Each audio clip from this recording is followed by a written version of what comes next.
మనకు ఆర్థిక ఇబ్బందులు వస్తే డబ్బు సర్దడానికి మన ఆస్తులను వస్తువులను అమ్ముతాం, లేదంటే తాకట్టు పెడతాం.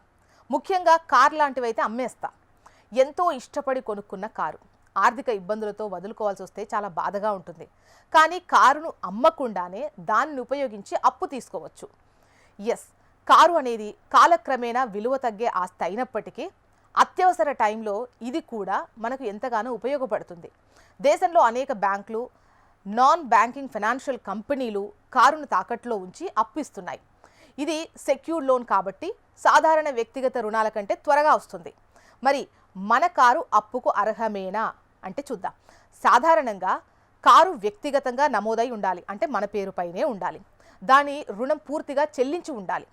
వాణిజ్య వాహనాలు, ఉత్పత్తి ఆగిపోయిన కార్లు లేదా వివాదంలో ఉన్నటువంటి వాహనాలు అప్పుకు అర్హత ఉండదు. For example, axis bank, Mahindra finance 10 సంవత్సరాల వరకు పాత కార్లను అంగీకరిస్తాయి. అదే ఆర్బిఎల్ బ్యాంక్ అయితే గనక 12 సంవత్సరాల వరకు అనుమతిస్తాయి. అయినప్పటికీ రుణదాత వద్ద నిర్దిష్ట అర్హతలు తనిఖీ చేస్తాయి. మరి ఎంత రుణం తీసుకోవచ్చు, ఎంత రుణం పొందొచ్చు అంటే మొత్తం మీద ఆర్థిక ప్రొఫైల్ బాగుండాలి.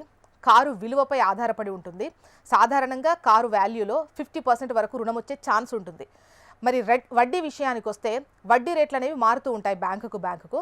For example, IDFC first bank అయితే 14.49%, బజాజ్ ఫిన్సర్వ్ 10% నుండి 19% వరకు, యాక్సిస్ బ్యాంక్ అయితే 15.5%.